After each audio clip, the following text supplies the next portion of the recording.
From WQAD, News 8 at 10 starts right now.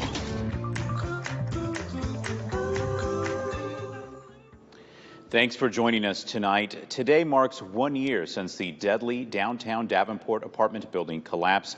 Tonight, the community is remembering the 3 lives lost and the impact the collapse still has on families, friends, and neighbors. The community hosted several vigils tonight, including one at the collapse site just hours ago. The community came together through music, prayer, and a chance to speak about the tragedy. Dozens were at a downtown church before heading to the collapse site for a vigil there as well. Jonathan Fong is live in downtown and how the community is searching for healing 1 year after the collapse. Good evening, Jonathan. Good evening, John. It's still a flat patch of grass here where 324 Main Street used to stand, but there's crosses here in memory of the 3 victims who lost their lives in the collapse. That's Daniel Preen, Brandon Colvin, and Ryan Hitchcock, and there's still candles here actually lit in their memory. Just an hour before that vigil, residents were at a church a few blocks from here. Lord, help us to support, help us to do whatever we can, not just to remember the lives, Father God, that were lost and then remember those who were hurt, but help us, Father God, as a community. And I will never forget the noises I heard that day, the sights I seen, and to know that Brandon's son slept down there, waiting for word, and he got news the day he graduated that his dad was gone, and our city did nothing. And Lord, we ask you today to look upon this ground and see the tragedy that happened here 1 year ago. Don't cry for me, for I have no fear. All my pain is gone, and Jesus took my tears. Don't cry for me, this is not the end. I will be waiting for you when we meet again. Now, several people directly affected by the collapse were at this vigil tonight. Lisa Brooks, for example, you may remember, who had to be rescued from the building after she had to signal from a window. Now, there were also several city leaders at tonight's vigil, including several aldermen, Police Chief Jeff Bladel, and Mayor Mike Madsen. Several speakers tonight voicing their frustrations yet again at the mayor, but also telling the community to use their vote if they want to see change. For now, live in Davenport, Jonathan Fong, WQAD News 8. All right, Jonathan, thank you. And during the chaotic first few minutes after the collapse, residents hurried outside to safety, but some were still trapped, and one woman needed emergency surgery while still inside. Joe McCoy introduces us to Peach and Lexus Berry and shows us the impact the collapse still has on them, both physically and emotionally. We had sat down to just relax for a moment before we started cooking, and then right outside the door frame, it was cracking at the top. 2 minutes after Peach and Lexus Berry took this photo, disaster struck. We were literally about to head out the door. She already had her hand on the door, but literally within that second, everything fell. And Peach fell with it. 4 stories down, with 2 more stories falling on top of her. Cement just stacked up like on the side of my head, and I did have my arms free, so I was moving a few things so that I could breathe. Did you break any bones in the fall? I did not. Wow. Not one bone. It's freaky almost because how surrounded with so many things that fell that were heavy. I was scared. I didn't know where she was. I was terrified that she was under something that she couldn't get out of. Her wife Lexus stood on a singular square foot of flooring that remained. She was able to pry the front door of their apartment open and escape. And if I wasn't standing where I was, if I was just a little bit to the left, a little bit to the right, like I would have fell with her. Ma'am, come with me, come with me. As much as she's a miracle, I'm a miracle too, because I was able to walk out the building standing, because I can't imagine us both really hurt. Okay, where were you at? For the first time, they are seeing video of a sobbing Lexus, showing officers where Peach fell from. You're okay. I knew that she fell because I heard her scream from behind me. I was freaking out because I had no idea where my wife was. Peach was trapped for 8 hours.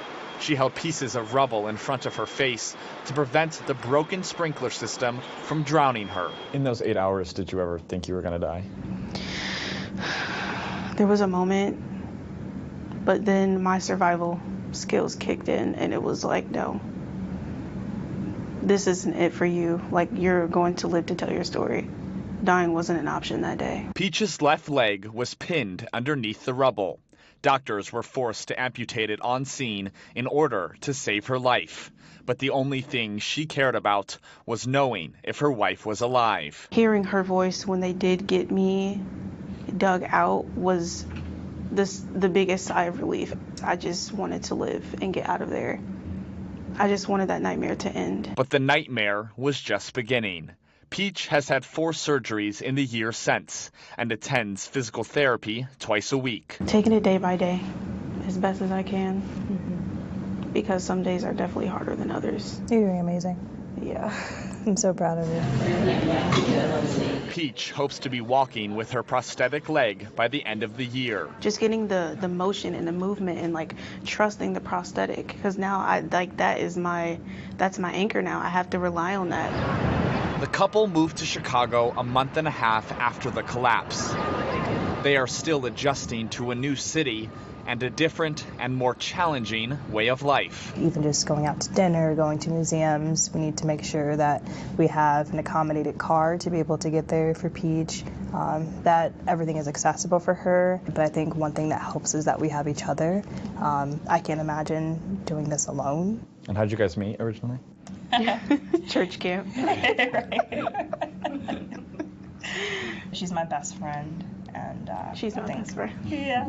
It's this unbreakable bond that has sustained them since their life was flipped upside down. Imagine having like a certain way of life and like everything changes overnight. So we try our best to see the light in a very dark time. Beyond the physical and mental fight, it's a fight for accountability. We're doing the best we can, that's for certain. Yeah. But we're standing 10 toes down on getting justice. And as we mark 1 year since the collapse, the families of 3 men killed inside are still working through healing. Ryan Hitchcock, Dino Prian, and Brandon Colvin all died in the collapse. The Hitchcock and Prian families tell us their emotions change day to day. Right now, they're holding on to the memories they have. And he was young at the time. He'd given me all these comic books, and I was going through them, and I was trying to find the prices and how much everything was worth. And there was one that I thought was worth like $2,000, and his response is, well, I gave it to you. And of course, there's so much we couldn't get to tonight, but you can see all of our collapse coverage right now on WQAD.com. And that includes extended interviews from the stories you saw tonight. Plus, you can watch our entire half-hour report there as well. That's also available right now on the WQAD YouTube page. And developing tonight, the months-long search for a missing East Moline man has come to an end. 92-year-old William Weber had been missing since late March. Tonight, family tells us Weber's body and his car have been found in the Mississippi River near Hampton. The family tells News 8 they feel a mix of sadness and relief for the closure. Meanwhile, the man accused of killing a 17 and a 19-year-old at a Moline house party was back in court today. A Moline detective says Israel Martinez claims the 17-year-old pointed a gun at his face. That's before Martinez claims he grabbed the gun and shot the 2 victims, fearing retaliation later. Now, according to the detective, a witness says Martinez was laughing that the victims died. Martinez is pleading not guilty. The jury trial is scheduled for July. All right, switching gears here, let's get to weather tonight. A little bit of everything, James. We saw plenty of sun, some clouds, some drops, but it was a nice day overall. Well, some of those clouds actually helped bring out a few raindrops, too, and even some claps of thunder right around the mid-afternoon, late afternoon hours. We start developing just off to our north and west, and then kind of sweeping his way, though on a very spotty coverage, off to the south and east. Once we lost the daytime heating, boom, everything just cleared up after that. And that's allowing the temperatures to slowly cool after seeing those daytime highs around the low mid 70s in most of our hometowns. Currently, we're seeing numbers range from about 63 degrees over in Keokuk to as cool as 55 degrees in Dubuque, Clinton, not too far behind with a temperature of 56. At the airport of Moline, we're at 60 degrees, light northwest winds at 7, a lot lighter compared to what we had earlier when we had those gusts over 30 miles an hour. Here is what we're tracking. And yeah, we got some dry, very bright days ahead, pleasant spring temperatures as well. And then we see those storm chances return this weekend. But keep this in mind, we have plenty of dry hours in between. Okay, so we're going to kind of break this down, track it for you, coming up in just a few minutes, John. All right, James, thank you. And with all the rain that we've had over the past few days, parts of the Quad Cities are seeing some flooding. This is a look at the Wapsie-Pinnacon River in DeWitt today, where levels have now reached major flood stage. Right now, it's just over 12.5 feet. It's expected to crest on Sunday at just over 13 feet. And new tonight, Iowa Governor Kim Reynolds just issued a disaster proclamation tonight for Sioux County in the western part of the state. That's because the USDA has confirmed a case of bird flu in commercial chickens. Now, this means the state can help track, detect, and monitor the disease and help contain it. The state says this is not a public health concern right now. All right, coming up tomorrow, you can learn more about Rock Island's projects and plans. Rock Island Unplugged is from 6 to 8 tomorrow night at the Stern Center downtown. You can also ask questions about public safety, business, and share your concerns. Mayor Mike Tomes plus department leaders will be on hand during tomorrow's session. All right, coming up, some QC teens are stirring up some drama in Des Moines, but it's a good thing. The opportunities ahead for students at the annual Iowa Musical Theater Awards. You're watching News 8 at 10.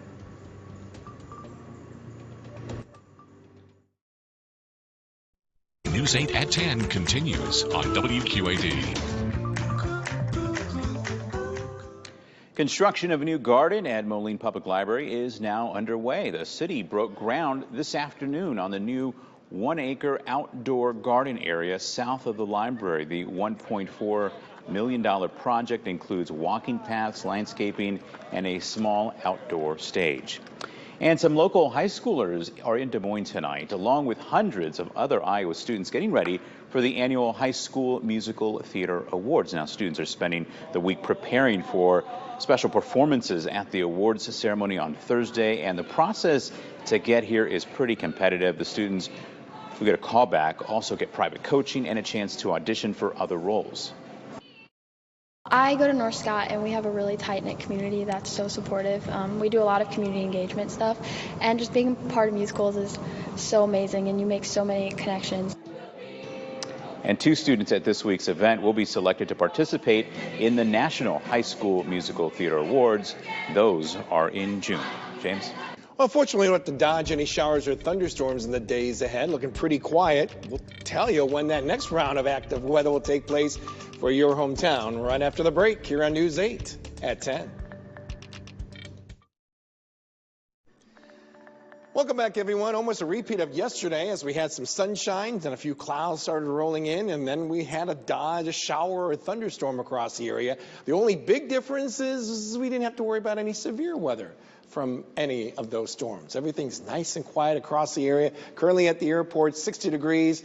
Not sure why we've got the raindrop on there. We'll just erase that because skies have been improving nicely and getting that light northwest wind to go with it as well. 60 degrees as well in Sterling Rock Falls, Aledo, Galesburg. 55 degrees already down in Wheatland and Tipton. 54 degrees over in Stockton. We expect these temperatures to cool off even more as we go through the overnight hours. But all dry that we see, all the wet weather now primarily off to the east, right around the Chicagoland area. All that you see here, that's all our weather for not only tomorrow, but likely extending into Thursday. So no showers or thunderstorm activity around here. All looking pretty good. Next change, that comes in from that weather system around the Pacific Northwest. That is definitely on track to be arriving as we start the weekend with a chance for a little wet weather, and that's going to help build in maybe some more activity as we get to the end of the weekend as well. Let's put our future track into motion. Not going to see much around our local area. Looking clear across the board. And our spring-like temperatures we had today will get cooled off in a big way overnight, with temperatures averaging around 50 degrees. Some outlying areas to our north likely be seeing those numbers really cool down around the mid to even upper 40s, but we're going to be improving on those temperatures nicely throughout the day. Lots of sunshine.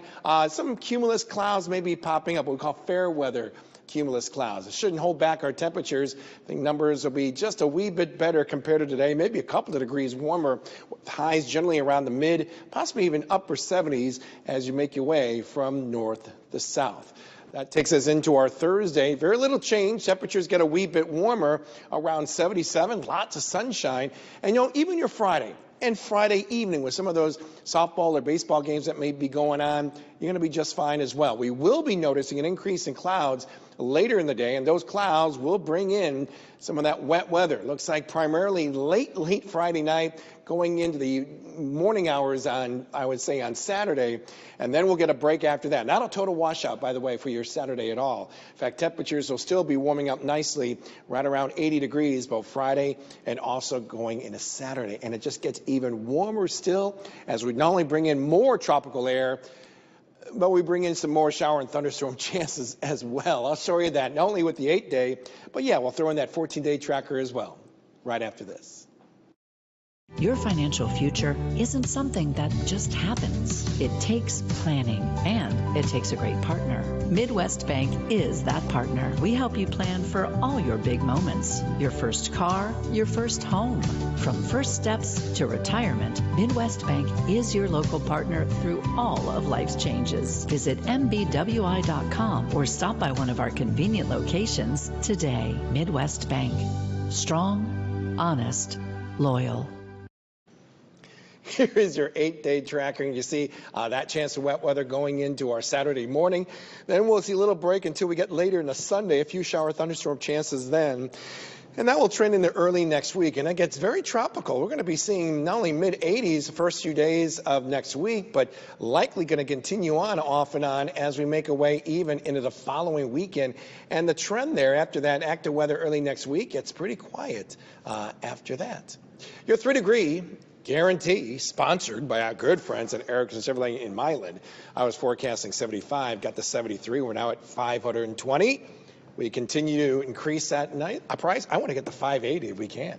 We're like not even close to, I guess we're close to time, but we still have several days We left. have a few more days to go to add to that total. All right, you talked about the fair weather cumulus clouds. Yes, you were Googling. Well, I don't trust the internet for all of my info. I want to ask you about this. Yeah. Those are the really pretty puffy clouds, real right? Pretty puffy clouds. They're usually a sign of some fair weather, and that's what we're anticipating for not only tomorrow, but also on the Thursday as well. It's just a great day to be outside. All right. You bet. Thank you, James. Meanwhile, the TSA says it screened more than 10 million people over the Memorial Day weekend. That's 758,000 more people than that same time last year. Now, on Friday alone, we're told agents screened nearly 3 million people. That's the most for one day in TSA history. All right, coming up, state soccer upsets. Which local girls soccer teams will be moving into the state semifinals? We find out next in News 8 Sports.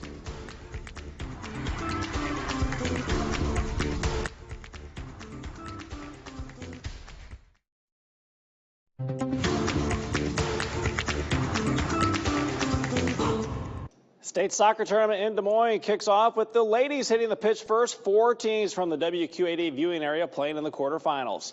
MAC rivals Bettendorf and Pleasant Valley playing in the opening round. First half, the Bulldogs on the attack. Carson Bohanek finds a little space, fires with the left foot and finds the back of the net. 1-0 Bettendorf. Minutes later, PV answers. Morgan Russman sends the corner kick in. Ambria Fowler there for a header goal, tying it up at 1. Bettendorf on the attack again. This time it's Kaylin Staus-Pena, the freshman, makes it a 2-1 lead.